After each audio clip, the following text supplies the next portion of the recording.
Incredible. An assassin tried to poison Ibrahim Traoré, but you won't believe what happened next. It all started with a small ceramic cup of tea, the kind offered to guests during meetings, the kind that silently conveys respect. But this one almost carried death. President Ibrahim Traoré was in a private meeting on a military base just outside of Ouagadougou.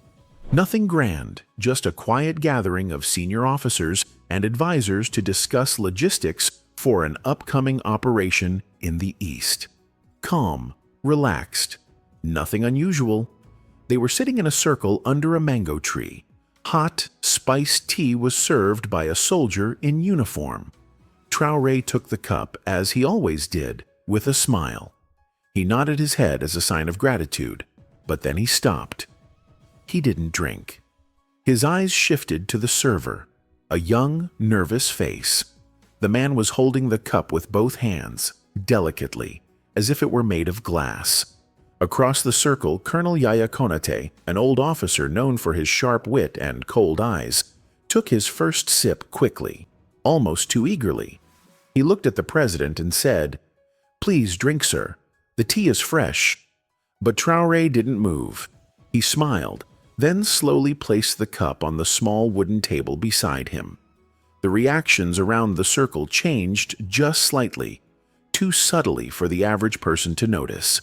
But Captain Zongo, seated at the back as usual, saw the signal. Traoré had trained with these men. He knew how betrayal felt. 2 hours earlier, inside the palace, Traoré had received an anonymous tip, a small note left on his desk during a meeting. "Watch your tea today. They will test your trust." No name, no clues, just this warning. He didn't ignore it. Instead, he played along. He stuck to the plan, went to the base, sat among men he'd known for years, and waited for someone to show their hand. Now, with the untouched cup sitting between them, something was definitely off. Traoré looked straight into Colonel Konaté's eyes and said, "You know, I always find it interesting to see how many things can hide inside something as simple as a cup." Konaté gave a tight smile. "That's the beauty of tea, sir, or the danger." "Exactly," replied Traoré. He stood slowly. The tone of the meeting shifted. President Ibrahim Traoré stood tall, his hands behind his back, his eyes fixed on Colonel Konaté. Everyone else froze. The air grew thicker. Nearby birds fell silent, as if they too were waiting for what would happen next. Traoré didn't raise his voice. He didn't give a speech. He simply asked one quiet but sharp question, like the edge of a blade. "Colonel, do you trust the people who serve this tea?" Colonel Konaté blinked, his lips pressed tight. "Of course, Mr. President, good heavens." But Traoré turned to one of the assistants and pointed at the untouched cup. "Then please, drink mine." The assistant reached for the cup, confused. Konaté's eyes widened. "No, wait," he said quickly. "We don't want to mix the cups. There could be hygiene issues." Traoré raised his hand. "Hygiene, Colonel? Or poison?" The circle of officers fell silent. The wind could be heard rustling through the trees. Konaté tried to recover. "Mr. President, I assure you, no one here." But Traoré was already stepping away from the table. He pulled out a small okiwoki and spoke 2 words. "Bring him." In seconds, 2 soldiers stepped forward, escorting the young server. The nervous soldier in plain uniform, his hands tied behind his back, looked terrified. His mouth trembled. One of the president's bodyguards placed a small pouch on the table. Inside, a tiny plastic vial was found, hidden in the server's sock. The label read, in tiny letters, VXT42. A slow-acting neurotoxin, enough to kill a man in minutes, colorless, tasteless, odorless, and now present in a cup meant for the lion of Burkina Faso. The president turned to the circle of officers. "I've led soldiers into real battles," he said calmly, "and I've buried brothers. But this betrayal from within our own house is worse than any enemy." He then looked back at Konaté. You invited me here. You arranged the tea, and you told me to drink first." Konate stood slowly, his face pale. "This is madness." But Captain Zongo was already moving. In seconds, Konate was surrounded. Traore stepped forward, face to face. "You thought I wouldn't sense it, Colonel?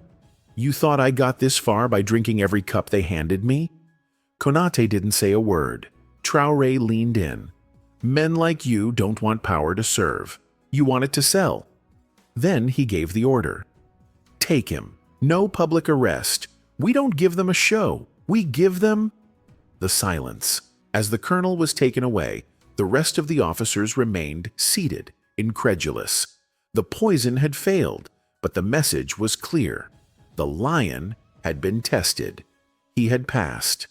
At the palace, the traitor was locked in a cold underground room, the kind of place where the walls hear every word but never speak. Colonel Konate refused to talk. He said nothing. He pretended to have had no connection with the young server. He swore he knew nothing about the poison. He claimed to have been set up. But President Ibrahim Traoré wasn't interested in arguments. He believed in evidence. Calm, sharp, and solid, Captain Zongo entered the interrogation room with a small, black notebook. It had been found in the tea server's bag, the one who had nearly served death in a cup. Zongo opened it and showed it to Konate. "This is your handwriting," he said. "We've checked." The pages contained coded names, meeting dates, payment lists. A major transaction had taken place just days before the poisoning attempt, but one name appeared more often than the others. Chakan, the jackal. Traoré watched from behind the one-way glass. He turned to his assistant and asked, "Have we heard this name before?" The assistant nodded slowly. "Yes, sir. It appeared in an intercepted call 3 months ago, connected to foreign intelligence." Traoré's expression hardened. So this goes beyond Konate. He wasn't a lone wolf. There was a bigger hand behind the cup. Later that evening, Traoré convened an emergency meeting, discreet and quiet, with only his trusted men, including Zongo.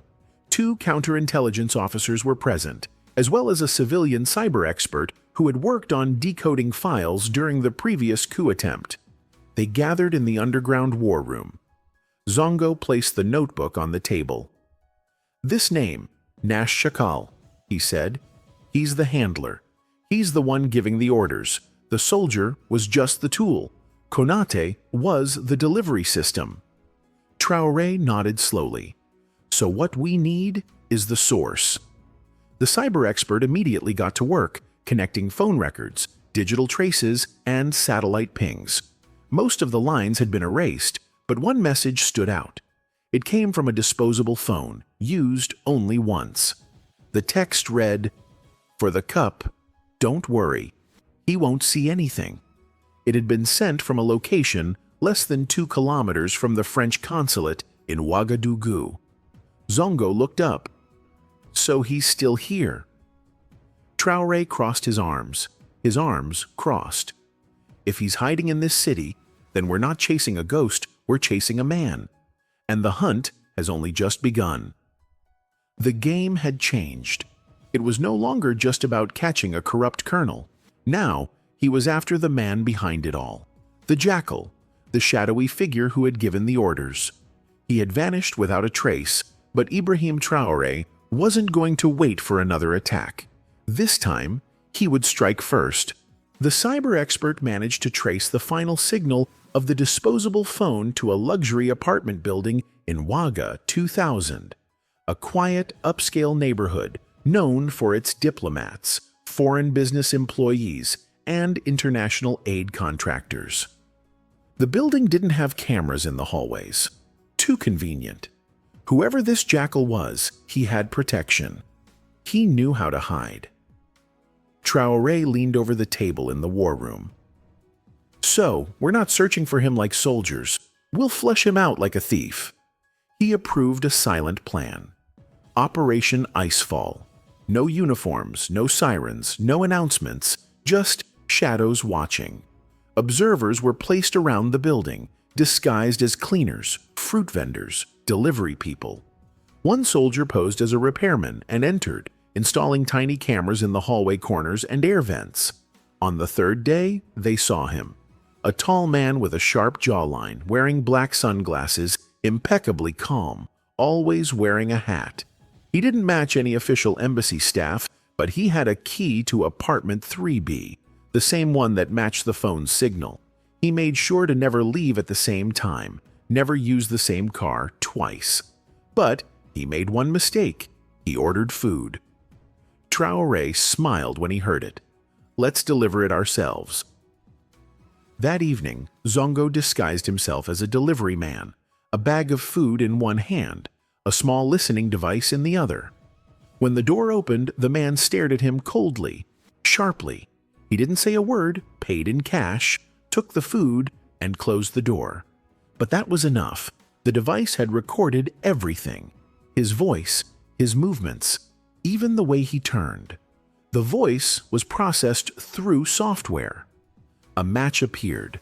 Alexandre Morel, a French intelligence officer linked to activities in West Africa, officially retired but known in secret circles as Lacal. It was him, the one who had given the order to kill President Ibrahim Traoré over a cup of tea. But the capture wouldn't be easy. He didn't have a diplomatic badge. If they took him publicly, foreign powers might cry kidnapping. And if they raided the apartment, he could disappear in seconds. His exit routes were surely already prepared. Traoré thought for a long moment, and then said, "Let's give him what he wants." Zongo raised an eyebrow. "Sir, we'll tell him that I'm organizing a private dinner. Only a few important guests. He'll try again." Zongo slowly nodded, and when the moment came, Traoré's eyes narrowed.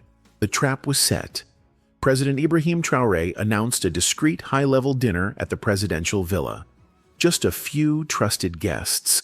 No press, no public list. The news spread quietly, just loud enough for one certain person to hear. Zongo and the team kept their eyes on apartment 3B. They didn't see Morel leave, but his phone activated again. A new burner. This one sent a message across the city. That could only mean one thing. Another attempt was about to happen, but this time, Traoré wasn't the target. He was already there. Inside the kitchen of the palace, the entire catering team had been replaced by counterintelligence agents disguised as chefs. Every utensil, every dish, every cup had been checked and marked. Microphones were hidden under the table, in flower vases, even in the salt shakers. No movement would go unnoticed. At 7:30 p.m., the dinner began. 4 guests sat at the table, all carefully chosen, loyal, silent, aware of the mission.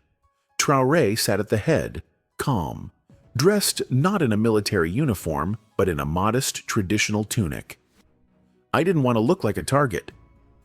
Zongo was in the surveillance room, his eyes glued to all the monitors. No movement from apartment 3B.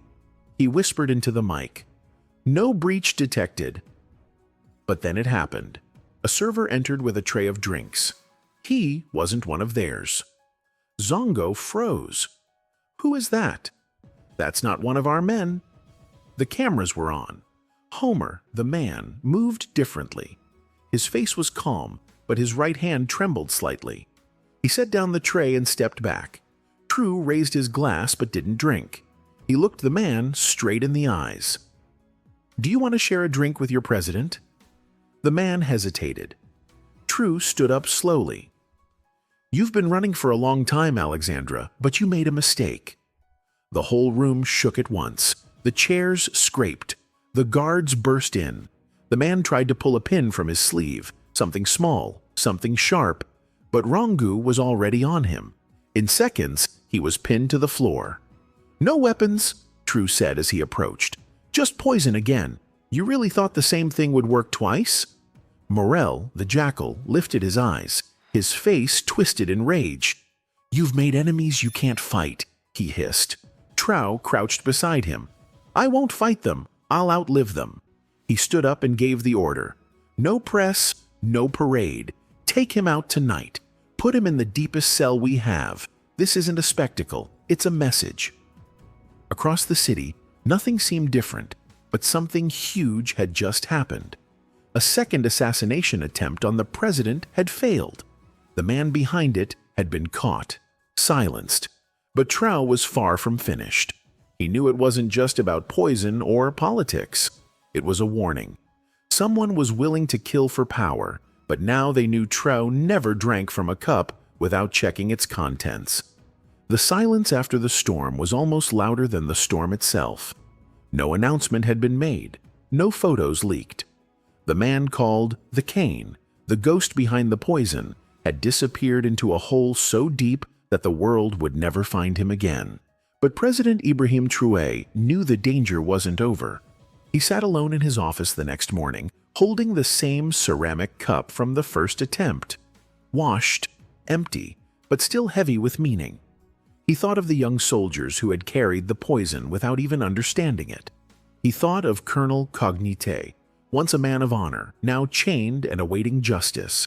And he thought of the people, the millions who had placed their trust in him without knowing how many times he had narrowly escaped death. Then there was a knock. It was Captain Zongo. "Sir," he said, "the military academy is ready for your speech." Traoré nodded his head.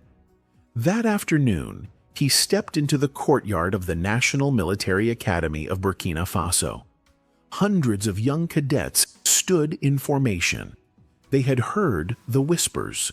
Something dangerous had happened, something important, but they didn't know the full truth. Traoré stood on the stage, a microphone in front of him. No papers in hand. He didn't need notes. "Some of you may not yet understand the weight of the uniform you wear," he began. "You think it gives you power, but it gives you responsibility." He lifted the cup. "This cup nearly ended my life, not because of the tea inside, but because of the trust I placed in the wrong hands." He paused. The cadets were frozen. Some had wide eyes, others clenched fists. "One day, you'll protect this nation. But protecting it isn't just about wearing weapons. It's about honor. Knowing when to speak up and, most importantly, knowing how to say no, even when money is offered, even when pressure comes from abroad." He looked at the young faces. "I didn't survive because I'm smart. I survived because I never forgot one truth. A nation is only as strong as the loyalty of its lowest guard." He turned to Zongo and raised the cup to him. "It's no longer a symbol of death. It's now a symbol of survival." He placed it on a stone pedestal next to the Academy's flag. "Let it remind you," he said, "that even the smallest object can carry either betrayal or courage. Choose what you carry." The cadets saluted. Some wiped away tears discreetly. That evening, Traoré sat quietly on the palace roof, watching the sunset bleed across the sky. He knew this wouldn't be the last attempt. There would be other jackals, other poisons. But each time, he would find the lion waiting. Not because he wanted war, but because he was ready to die standing, rather than live on his knees. And so, the cup did not stay in a museum or in his house. It remained in the hands of the next generation, a symbol of vigilance, survival, and the refusal of a man to be broken. If this story touched you, don't forget to read, subscribe, and share your thoughts in the comments. Every word counts, just like every voice. See you next time.